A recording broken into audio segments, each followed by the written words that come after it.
Hello, I'm Toycat, and Georgia is going through a pivotal moment right now, and the people of the country are not happy, to put it mildly, because they have a new Russia-leaning government which has officially closed the door to the EU. They did that by suspending the EU accession talks, in other words, saying to the EU, we are no longer interested in joining, something which people in the country are not happy with, and so there's been big protests for a couple of weeks now. But why are these protesters doing it? Well, they say that the West and the EU is the future, whereas Russia is the past. Meanwhile, the Prime Minister of the country, who suspended those same talks, says that actually, no, these people are pushing Georgia to war, with his argument actually being fair. Usually this sounds like insanity, but in a former Soviet country that is just to the west over here, Ukraine, they were invaded by Russia in similar circumstances. Most people think 2022 invasion of Ukraine, but actually the 2014 invasion of Ukraine happened under similar circumstances, where Ukraine had very pro-EU protests, and then Russia responded by taking a bit of the country. Georgia is worried about the same thing happening to them, and so what is actually going on here? Let's explain it today. So first things first, the pro-EU side of this protest is interestingly enough not just led by opposition parties, although it does have 4 opposition groups, that is every single one of them as best I can tell, but it's also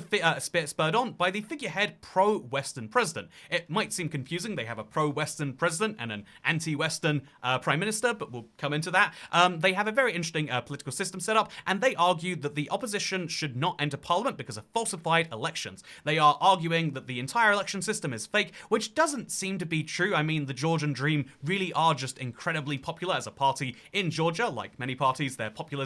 Many countries around the world, populism is rising there, and Georgian Dream have been capitalizing on it based on opinion polls. But it seems that no one is really backing up the claim that they are fake elections. Meanwhile, the Prime Minister, Kobak Kidze, is actually saying that, yeah, the protests are all funded from abroad, and they're all here to destabilize our country. Also, without any foundation. In other words, both sides are slinging mud at each other, but why is it such a big deal that people feel the need to protest? And it's not just people feeling the need to protest, it is a full constitutional crisis. The Constitution of Georgia literally references joining the EU there, so let's talk about it a little bit. The two sides who are in favor of this decision are obviously Russia's Vladimir Putin. He says that he admires the courage and character that they are showing when defending their point of view, making a very vague comment because Russia has no relationship with Tbilisi. Did you know that, by the way? Since the Russian invasion in 2008, they just haven't had any formal diplomatic relation, which makes some sense. You did get invaded. Yeah, I get it, but it's also surprising. And meanwhile, the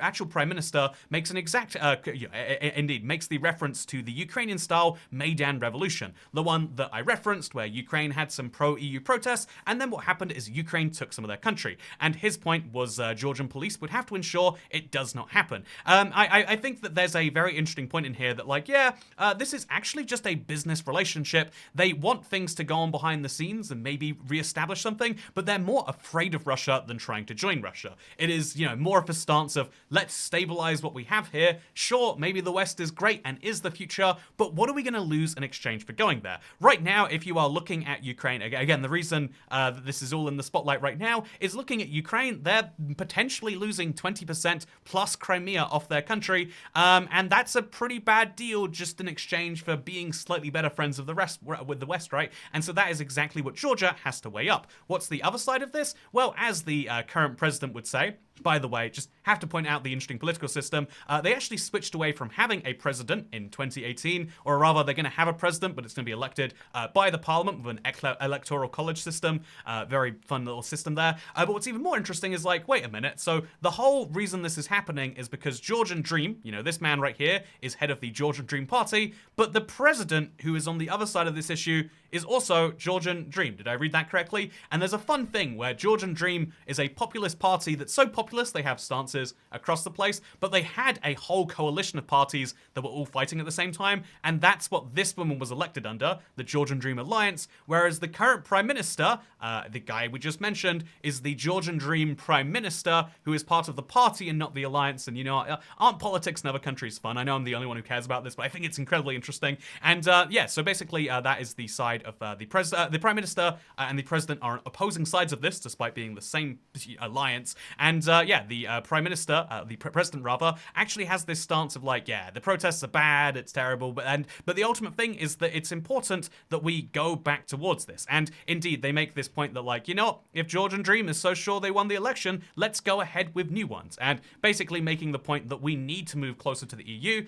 Partially, you know, it makes sense. She, if you look into her history, she is a French-born Georgian. You know, like she's got this deep connection to the EU that way. But also, it makes sense for a lot of the people in Georgia that they're slowly trying to, you know, be a more stable and indeed more interconnected country. And so that's what they want. However, there's an interesting point down here, like from the Georgian Dream supporter right here, that like, yeah, I think a great way out of this will be Donald Trump coming to power, and then everything else will change. And so I decided I'd look up what the US thinks about this whole situation. You know, they put out fun statements on everything, and their statement on Georgia's suspension of European Union accession is that it's bad. More or less, Georgian Dream has rejected the opportunity for closer ties of Europe and made Georgia more vulnerable to the Kremlin.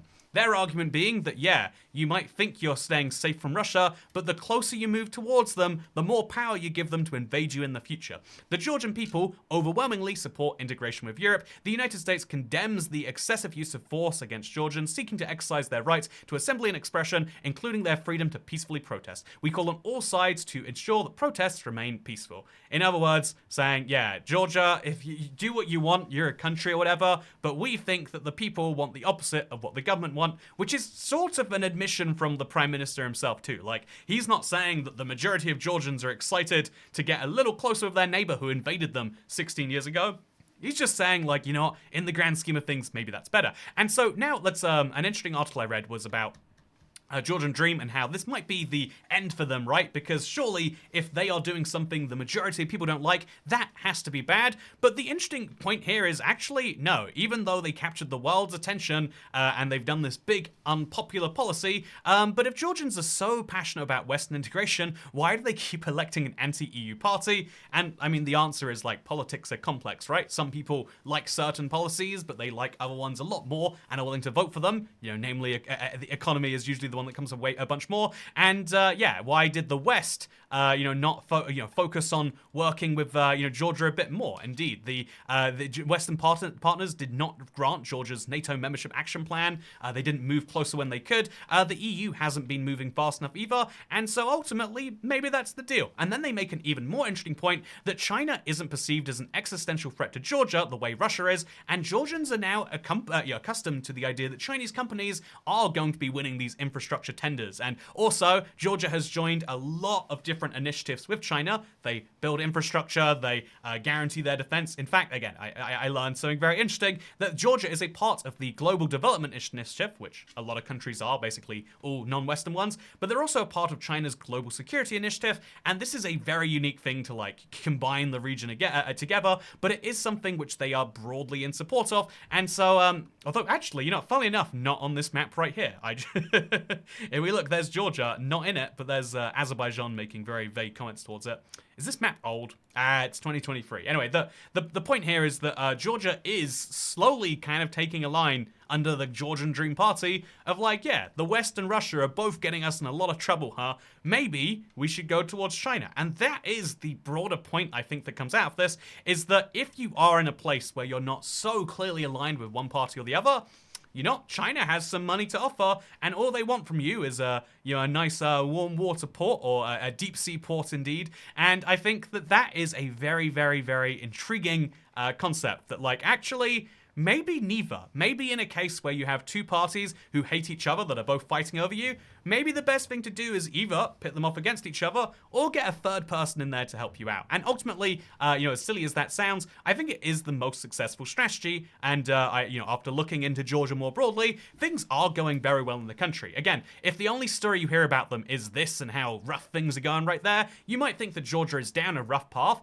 but actually they are doing very, very well. They've got really high GDP growth, as countries tend to do when they're coming out of middle income, but they've got high GDP growth, which is a good sign. They're growing massively as a country, especially if you do purchasing power parity. And although the population is declining, in general, other stats for the country are pretty damn good. Their debt's pretty low, their situation's pretty good. And so this is one case of having to do something that is unpopular, maybe for the good of your country. Is it worth doing in that case? Or is this just effectively the first step in what Ukraine went through, which is the full slide to eventually Russia taking some of your country?